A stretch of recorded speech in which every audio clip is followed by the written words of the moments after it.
Então, a gente pode dizer que o traçado do nó, que faz erro, hein, que vai então provocar essa parada da característica borromeana com o conjunto, a gente pode dizer que esse traçado é o desenho, a caligrafia, esse traçado, é a caligrafia de uma escrita. É a materialidade dessa escrita. Hein? Quando a gente está falando de um traçado, hein, do nó, a gente está falando de uma maneira de desenhar o nó. Hein? Então, esse desenho, se eu faço no quadro agora, eu vou desenhar o desenho de uma escrita. Hein? É importante de ter isso na cabeça sempre. Os nós para Lacan são escritas. O que isso implica, a gente vai ver, né? Tranquilamente. Né? Tranquilo. Conspiração, inspiração. Lacan vai falar do lapsus, do nó. Nesse seminário, Lacan, assim, pof, ele vai falar do lapsus do nó. O que é o lapsus do nó? Lapsus do nó. Lacan vai usar essa palavra, lapsus. Lapsus hein, é um ponto determinante hein, na história da psicanálise. Hein, vocês sabem disso, hein, é uma das manifestações do inconsciente que Freud vai desenvolver para mostrar o inconsciente.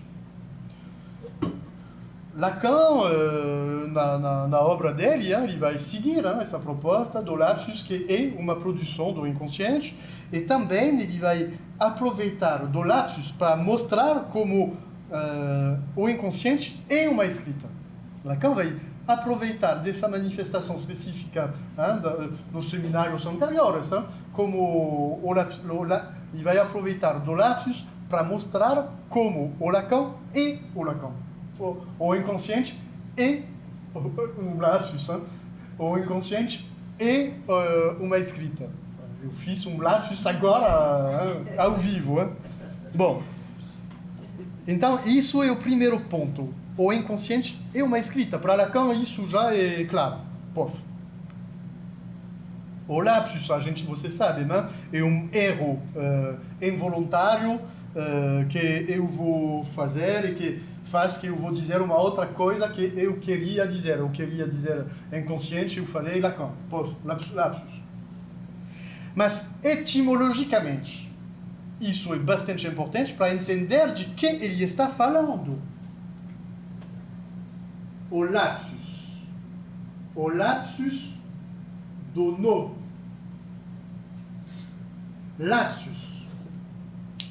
Lapsus, etimologicamente, significa deslizar. Então, um lapsus, etimologicamente, é um deslizamento.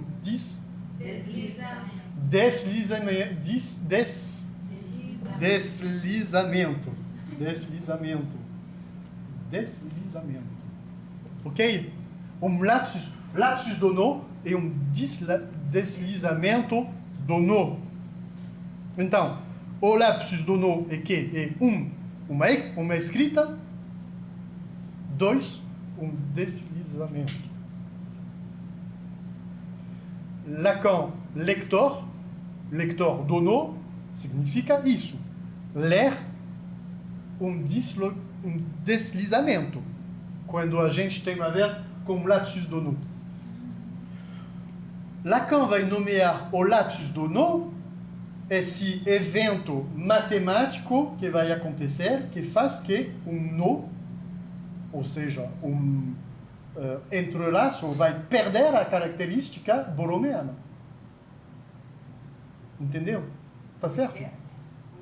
O lapsus do nó é esse evento matemático que vai acontecer quando o entrelaço vai perder a característica borromeana. Bom, lapsus, né? Essa escrita do inconsciente. Parêntese, é importante.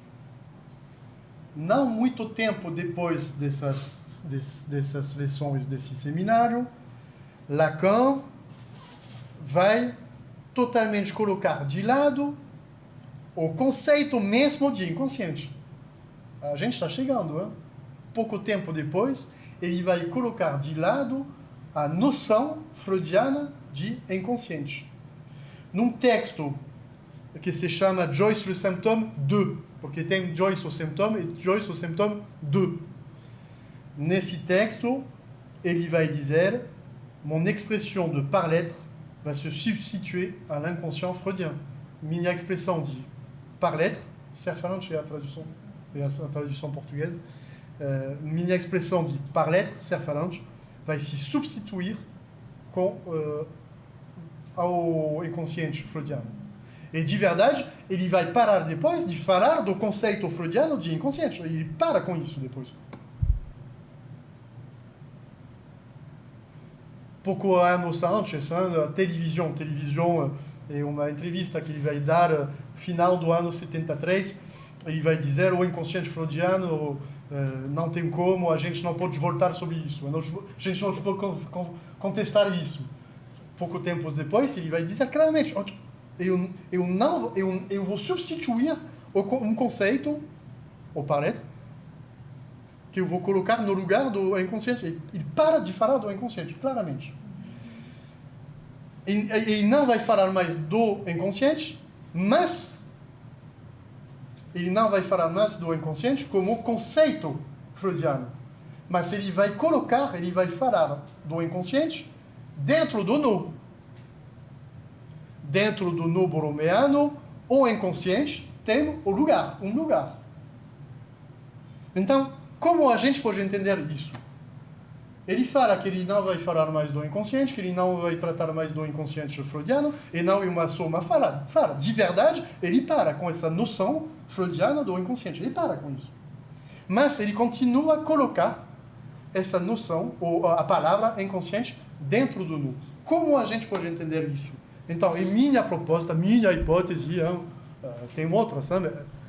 De onde eu estou hoje, amanhã eu poderia dizer outra coisa, provavelmente, mas de que eu posso entender isso é que Lacan vai colocar de lado o conceito, mas ele não vai colocar de lado a importância crucial dentro da análise, dentro do percurso analítico, dessa hipótese teórica. O no é uma escrita do real, a gente falou. E o inconsciente, o conceito freudiano do inconsciente, penetrou dentro da vida psíquica de uma maneira tão grande para o analisante e para o analista, que isso tem um lugar no real, do qual o no é a escrita. E no no, onde se coloca o inconsciente? O inconsciente é a penetração, a colonização do simbólico no lugar do inconsciente. Do lapsus, mais uma vez, do imaginário. Entendeu? Dentro do no, o inconsciente é o lugar da penetração, da colonização do simbólico dentro do registro do imaginário. Entendeu?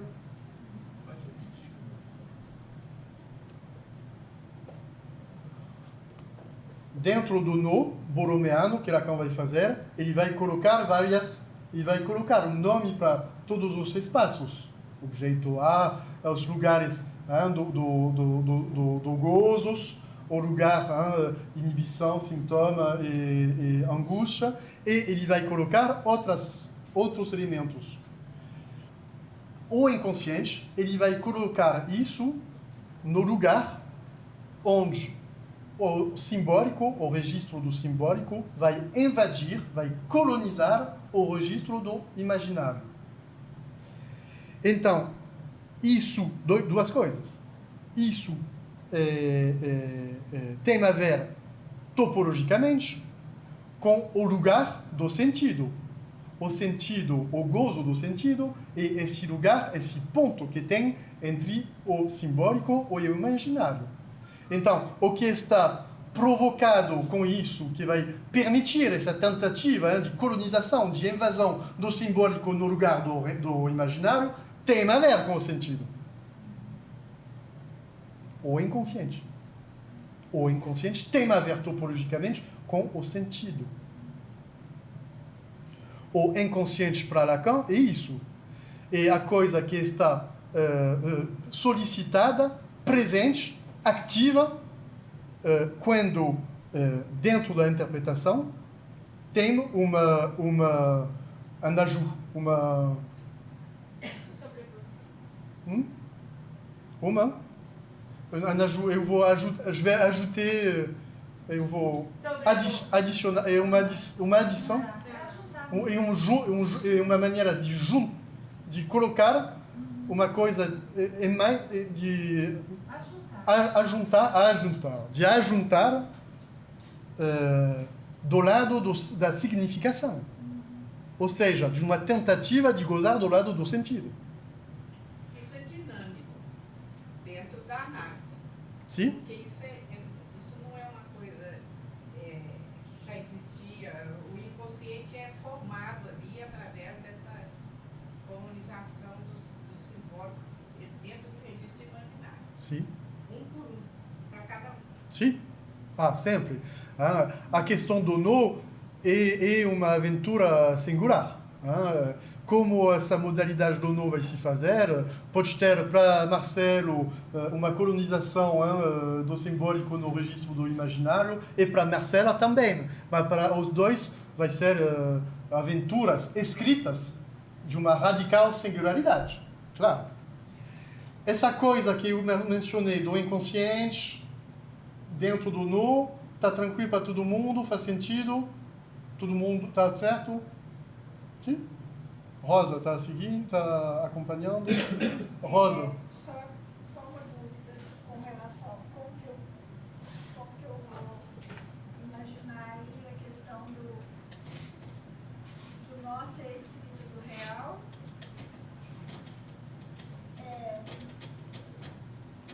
Sim. Isso é está em paralelo com o real do nó, o Então, real que está no nó. Obrigado por essa pergunta tão importante. A palavra que eu queria falar não veio. Então, no bromeano, real, imaginário, simbólico.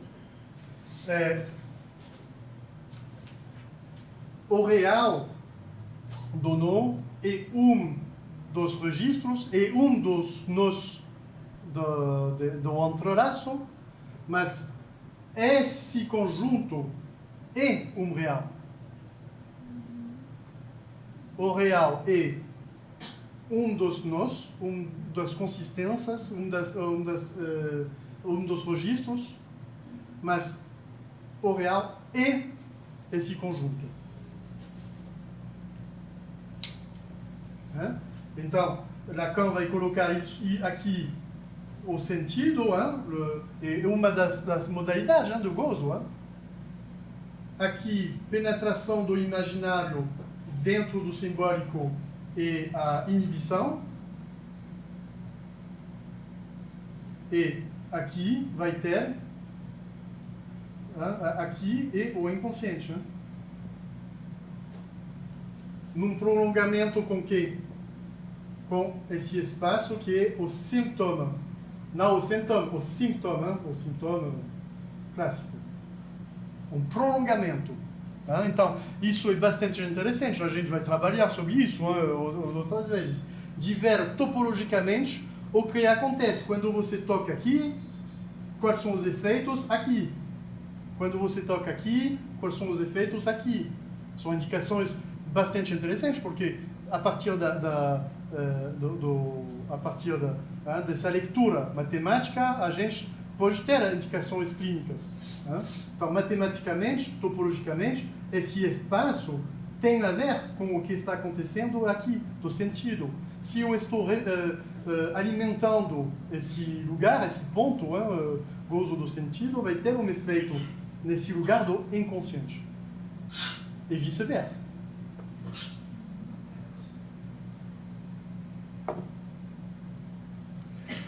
Bom, então a gente tem os nossos 3 termos. Symptôme, fou, que significa louco, e o lapsus dono. A gente falou um lapsus dono e o deslizamento dono.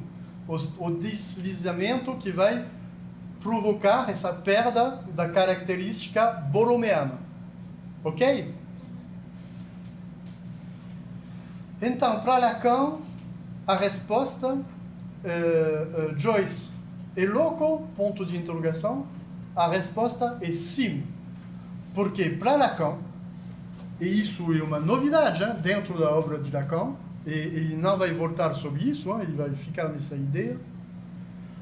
O que faz que um sujeito vai ser louco, em francês fou, é quando tem deslizamento. Fou, Lacan vai dizer, não psicótico. Fou. Lacan não fala mais de psicose. Ele acaba com isso. Fou. Fou, a palavra francesa fou, vem do latim folis.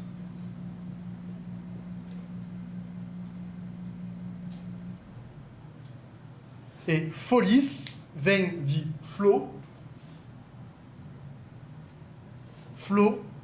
que significa sopro. E flot vai dar a palavra latina sopro. E flot vai dar a palavra latina que vai significar bolha de sabão, a coisa, sabe? Tão frágil. Então, folis vai dar foléré,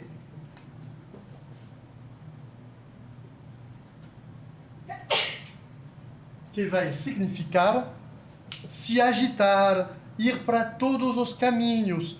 Ou seja, se você vai para todos os caminhos, você não vai em nenhum caminho.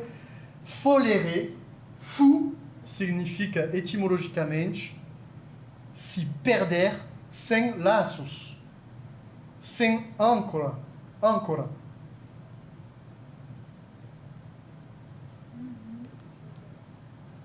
Então, para Lacan a coisa está clara. Quando tem deslizamento do nó, isso vai ter uma consequência, isso vai produzir um fou, um sujeito sem âncora. Terceira noção, le symptôme. Le symptôme, eu não vou entrar nesses detalhes hoje, mas tem pelo menos 2 jogos de palavras que Lacan vai usar. Tem o symptôme, São Tomás d'Aquin, e saint-homme, em francês, o homem santo. Não vou entrar nessas considerações. Mas vocês sabem provavelmente que o symptôme é uma escrita, uma maneira de escrever na língua francesa, muito tempo atrás, o sintoma. Hoje em dia, para falar de um sintoma, de uma manifestação sintomática, se diz em francês o symptôme. Se escreve assim. Symptôme. Como a mesma palavra que em português. Mas, entre o século XV e o final do século XVII, a palavra symptôme vai se escrever assim, na língua oficial francesa. Por que Lacan vai usar essa palavra? Ele vai usar essa palavra para uma questão também etimológica. E ele vai dizer essa indicação claramente. Ele fala por que eu vou usar isso e porque é uma intrusão do grego na língua francesa. Porque a etimologia grega do symptôme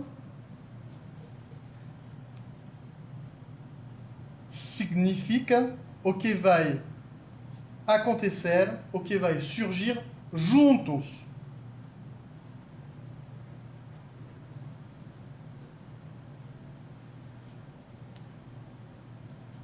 O que vai surgir, o que vai acontecer juntos. Então, para resumir, rapidamente, a hipótese genial de Lacan. Um evento, eu queria dizer um evento matemático que vai ter um efeito clínico. O evento matemático, um lapsus do nu, ou seja, um deslizamento, uma consequência, um louco, um fou. Ou seja, uma agitação, uma dimensão, uma coisa do lado do vaguear, sem âncora. E uma possibilidade, um sintoma. Ou seja, uma possibilidade que tem um acontecimento, vai surgir juntos dos nós.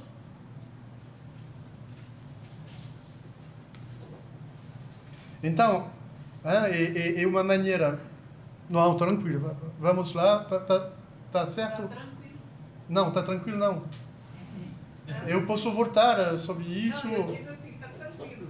É um evento matemático, ou seja, um lapso, um deslizamento, Sim. produz como consequência na clínica uma loucura. Isso, é isso. É isso. Então, para resumir, o no borromeano, ou seja, estou falando do no borromeano para fazer minhas contas, um entrelaço que tem uma característica borromeana, é isso que vai fazer que um sujeito não seja fou, louco. Se esse conjunto do real, do simbólico, do imaginário vai perder, se esse entrelaço perde a característica borromeana, isso vai produzir um louco, um fou. Isso é um ponto muito importante de sublinhar. Para Lacan, isso é muito claro. Ele não fala de psicose. Ele não fala de psicose. Então, para ele, é claro, não ser louco não significa necessariamente não ser psicótico. Estar louco, nesse sentido, não significa necessariamente ser psicótico. Isso é muito importante. A psicose, neurose, psicose e perversão, para Lacan, faz parte de todo um conjunto de décadas. A maneira dele de pensar, teorizar, clinicar a partir dessa noção das estruturas psíquicas, neurose, psicose e perversão, e a gente poderia nomear isso a teoria clínica oedipiana. A partir do momento que ele trabalha com os nós, ele vai mudar de paradigma. Ele não fala mais de neurose, de psicose, de perversão. Eu mencionei isso no curso sobre a perversão. Ele vai nomear a perversão, mas que não é a perversão de estrutura, que é a perversão, e um neologismo para falar de um ponto que eu não vou explicar hoje. Tá? Mas ele não fala mais, nenhuma vez, ele não fala mais das estruturas psíquicas. Então, é um paradigma diferente. E como a gente está falando de matemática, é como o paradigma da geometria clássica e o paradigma da topologia. As coisas não vão se invalidar, mas não são as mesmas lógicas. Eu falei disso, por exemplo, isso.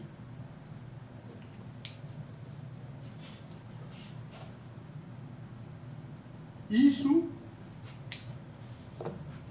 e isso. No paradigma da geometria clássica, isso, de jeito nenhum, não é igual a isso. No paradigma da topologia, isso é igual a isso. Porque as regras não são as mesmas.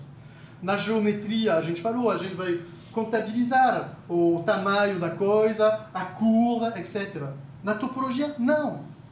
A gente não vai tomar em conta isso. A gente vai só tomar em conta a questão dos cruzamentos. Para cima, para baixo, etc. Só. Então, essa coisa pode fazer isso ou isso, é a mesma coisa. Essa coisa pode ser reta ou acima, é a mesma coisa. Porque isso, no sentido da geometria, isso é diferente disso. Na topologia, não, é igual.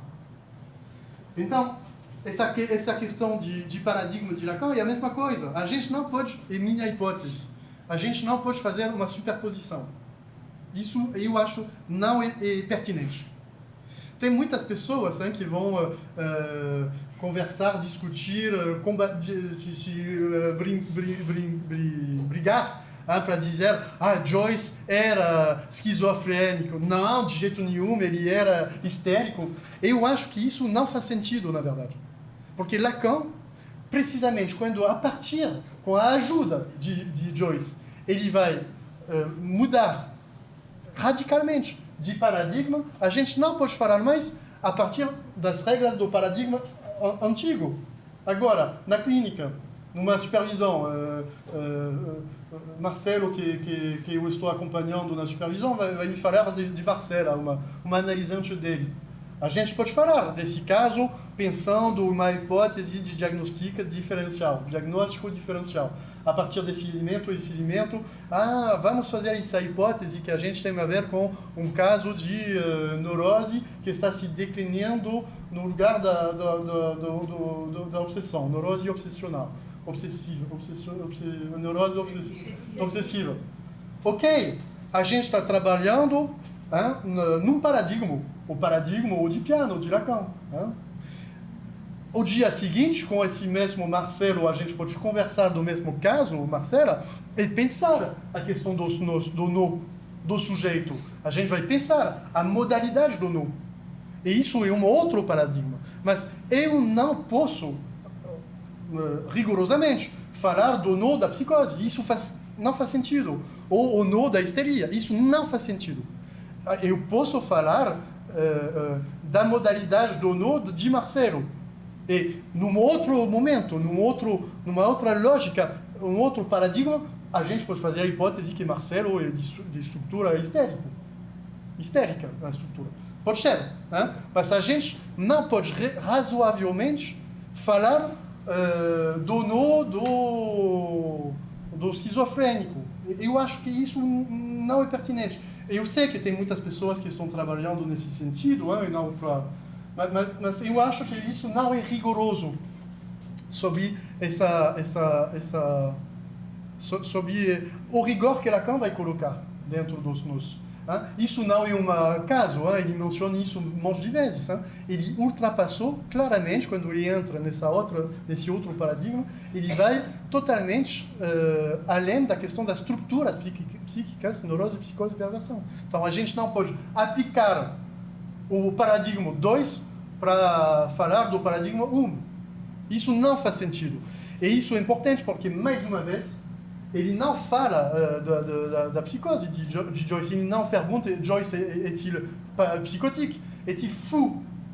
A loucura não é a psicose. É o fato de um lapso de deslizamento. Um sujeito que a gente vai pensar, um sujeito neurótico, pode ter um nó deslizado. Um sujeito psicótico pode ter um nó borromeano. Apertado. Então é muito importante fazer essas diferenças. E sempre eu estou muito desconfortável, porque quando as pessoas tentam, porque é muito natural e muito feito nas escolas psicanalíticas, de tentar